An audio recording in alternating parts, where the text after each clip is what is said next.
So I've been thinking about what to do as a political thing because it's just such a struggle. People don't understand. I want to get along. I don't think that by internet standards, at least, I do not yell at people and whatnot. Let's see if this is working. Just struggle. People don't understand.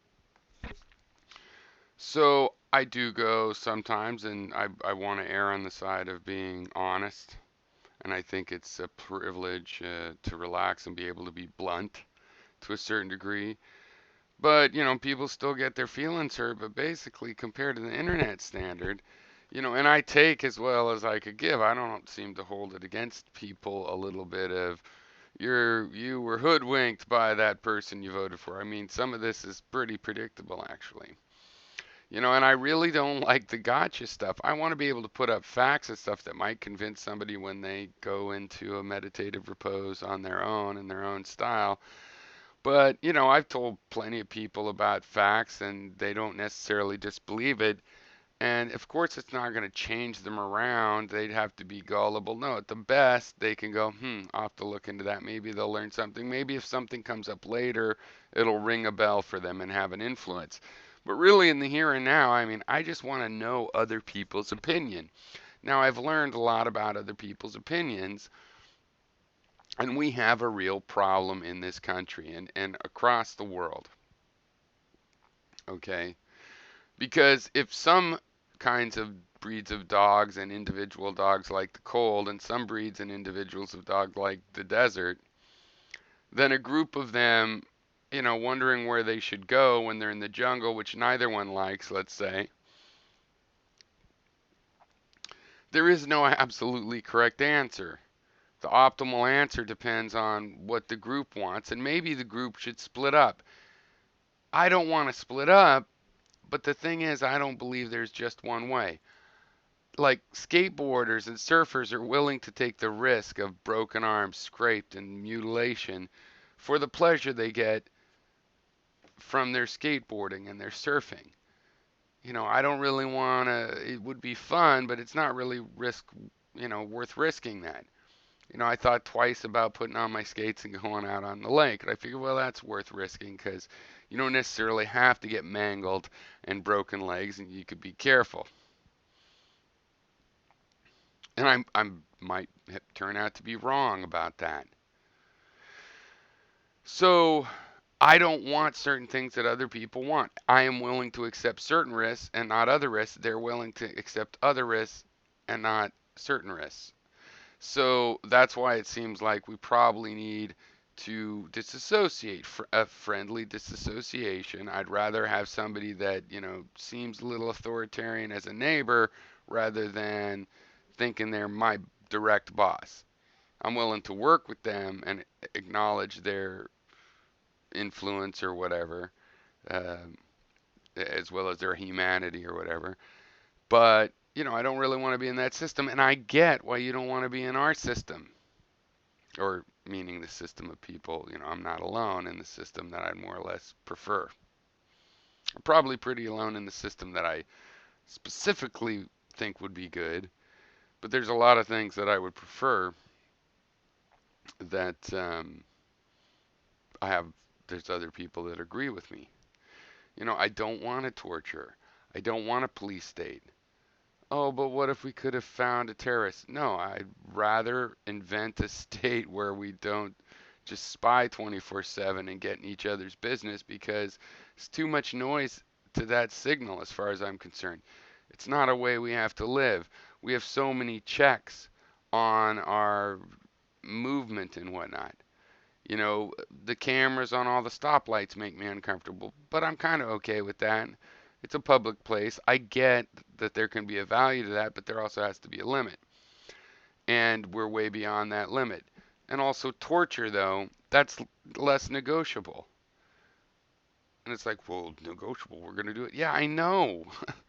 And so I have no choice but to try to stop you. And it's like, abortion's a good example. I get why some people feel that's murder and why that gets them really upset that a kind of murder is legal in their head, relativistically. I disagree. I think it's a medical thing. But if they're having an illusion, it still exists. And I acknowledge maybe it's not an illusion. It's not the worst thing to try. I mean, here's the thing. Is it better to force a group of people that really want to see it as murder, the majority of them? I mean, at that point, it could just become, well, you shouldn't have to live under those kinds of rules. You should be free to be able to go to a different set of rules, like the marketplace of nations or whatnot, the marketplace of federations. Now, far better than actually splitting the country up would be keeping it together, but, emphasizing some federalism. But I would like a version of federalism where I don't have to pay taxes that goes to someone's salary where their job is torturing somebody. I feel that's not something I want to do. And if the world collapses because I won't do it, that's acceptable to me. That's how strongly I feel it. And I understand other people don't. Okay, I believe borders violate my libertarian principles. I'd rather take my chances on if there's more or less criminals and everything else. And if it was if we were letting in Germans and there was Nazis among the Germans, I'd say let the Germans in and, check for Nazis, but check for Nazis that are sneaking in pretending to be Argentinian too. Right? So, I mean, in a way, this is something you do worldwide once you say, well, we're going to watch out for Nazis. But I'd also say if a Nazi didn't have any criminal record, you let them in. You know who they are. They've registered as a brand new citizen. You have means and can invent means to deal with that besides just going, oh no, stay on the other side. Right? I believe the American culture already is we're worried about them corrupting our culture. That's not going to happen. They're going to be Macdonald's. We're going to corrupt their culture. And yes, some of them might become these disaffected, Columbine type kids. And who knows what caused Charles Manson or what thing they'll strike up as what they put in their notes and ethos, what they Aspergered out over before they got to that point, or if they never got to that point.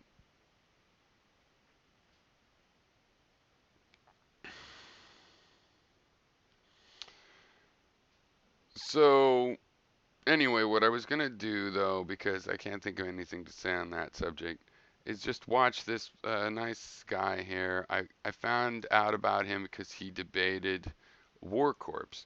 And it's funny when people say, why spend time on this person? Two answers.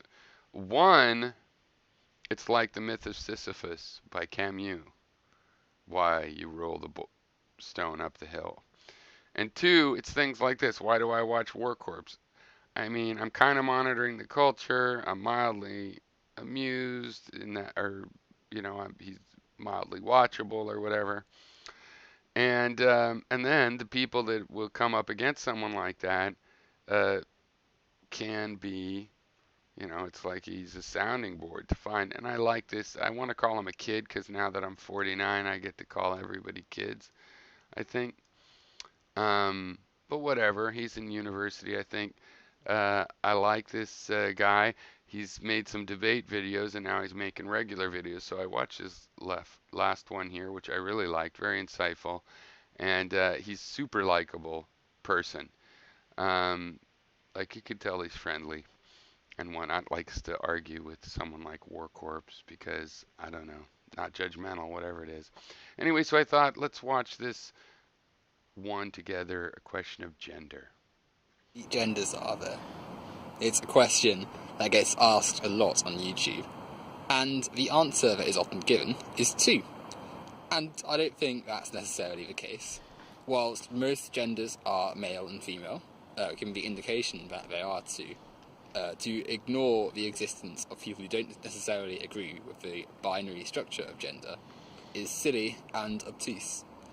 To imply that you can only be one of 2 genders is the same as implying you can only be one of 2 sexualities, which obviously is not the case, as many people fall between the straight and gay system, and indeed you'd actually be quite hard to find someone who's completely 100% either way. And the same applies with gender. There are people between male and female, there are people who aren't male or female, and there are people who are both male and female.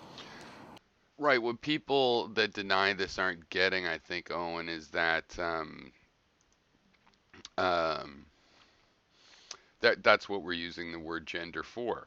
Gender is how you feel you interact, um, both sexually and also in terms of just amorphically. Like, if you have a prostate, then you have to worry about prostate cancer. If you don't worry about it, something could happen to you that you're ignoring. Then you have to ignore it. So they don't really get that when we're talking about all these different kinds of gender. It's because, look, this is the part of sexuality that is unique and that can be expressed, possibly artistically, and possibly that means that, it's not a particularly material statement. But we know from people that aren't given to excessive poetry find themselves in all sorts of gender positions and that we know are material. And certainly two is definitely not enough. And so that the idea that it's your own personal construct, ideally, we use constructs we get from society, and this is why we would say, you know. But the funny thing too is, I don't need to finish that sentence. The funny thing too is that even sex separate from gender, let's say choose some other word for this biological dimorphism, that's not even true. There are hermaphrodites. It doesn't there's some better word than hermaphrodite you're supposed to use now. But there are people that are physically, and since being gay is, um, at least in way most cases biological, there's these bell curves that have some stark distinctions in them. You would obviously need some term to describe that if you're trying to accommodate how important it is for people in their Just actual because lives. your scientific facts that align with people's suggestions that binary gender isn't binary, you can't ignore those who aren't in binary system.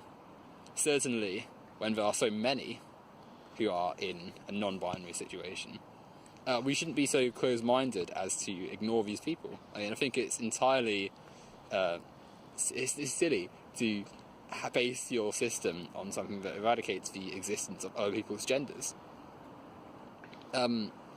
And I think people need to realise that the existence of other genders isn't going to invalidate theirs even more. I feel as though a lot of people who argue against the multiple gender theory is that it stems from their somewhat insecurity around whether maleness and femaleness means as much, or even worse, that they'll be discriminated against, which is silly because the vast majority of people who don't identify with either gender, or trans people who don't have that, do not want to invalidate other men, or other women, or whatever. Right, but this is projection, Owen, where they do know that they have been oppressing these other people and for a long time. They're proxies,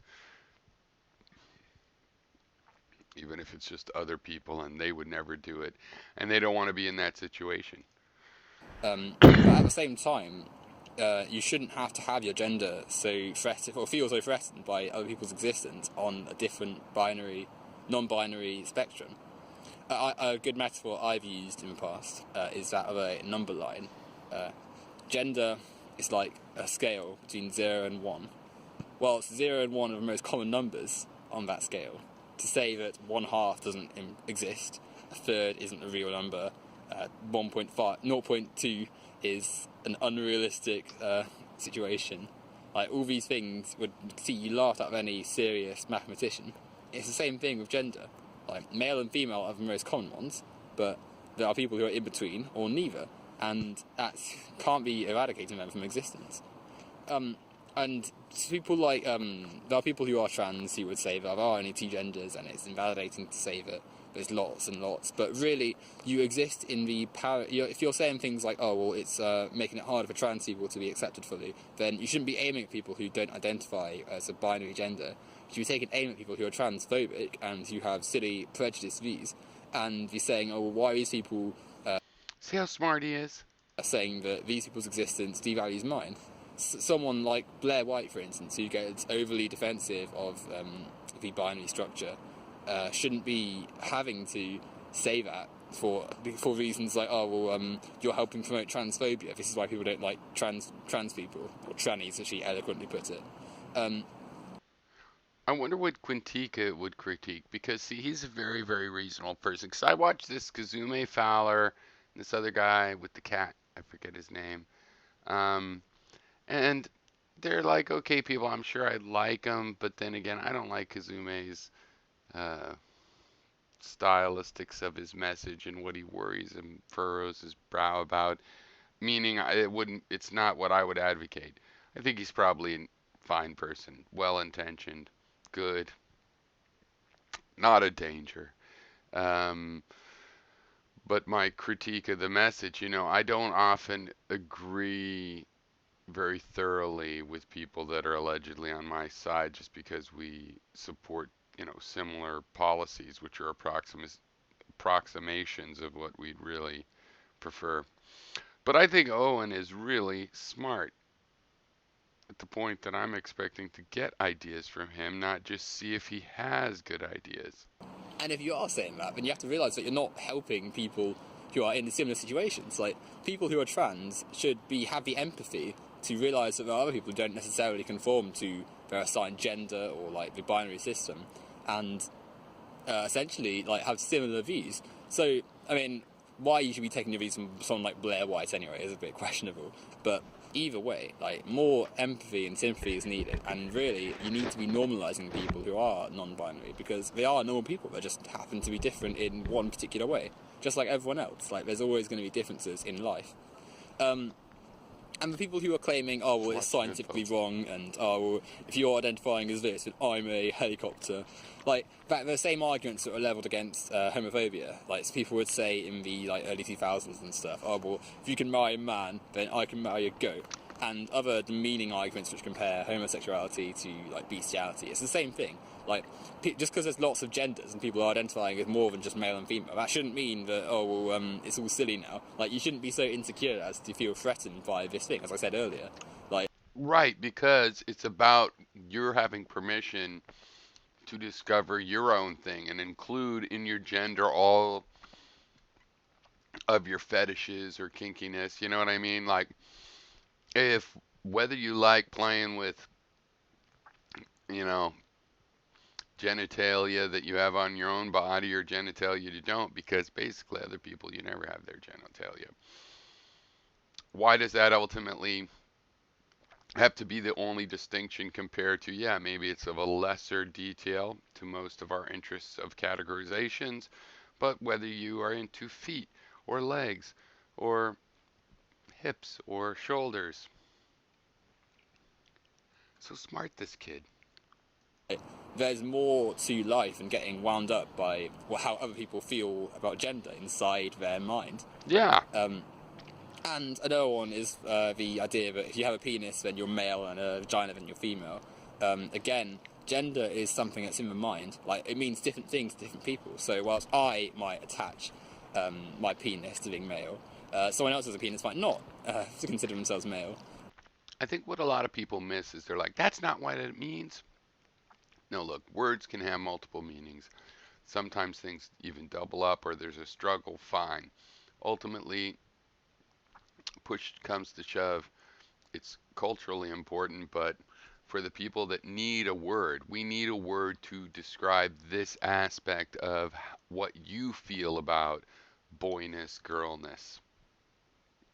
It's a part of your self image, and you want to characterize it.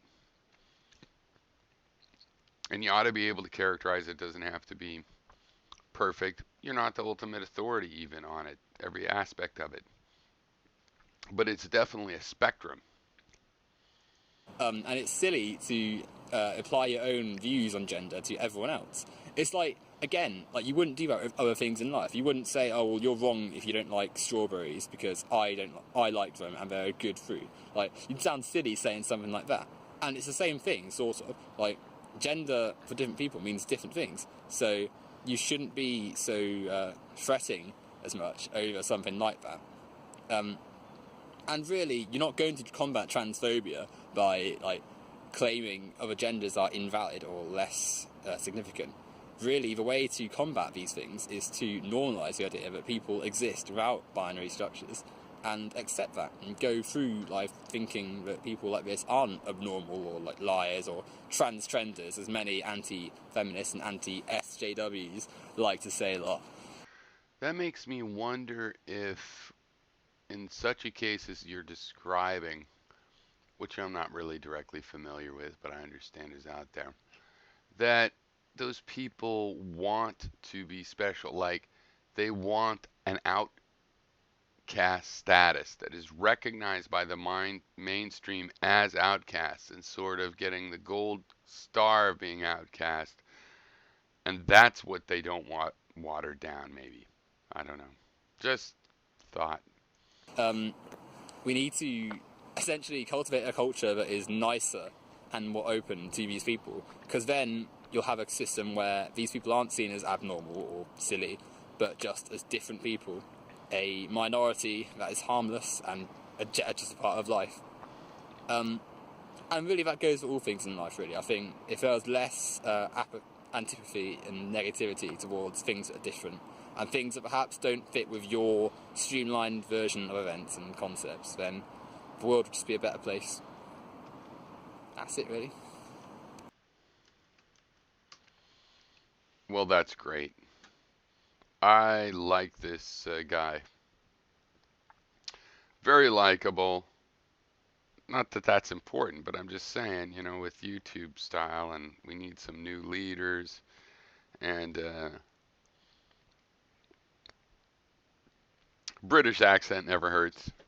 Um, so, but really, I think he's really insightful. I think he thinks of a lot of the relevant details of things.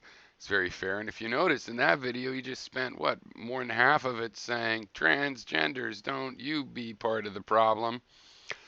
I ran the Modern Whig Party platform by him. He thought it sounded good, generally.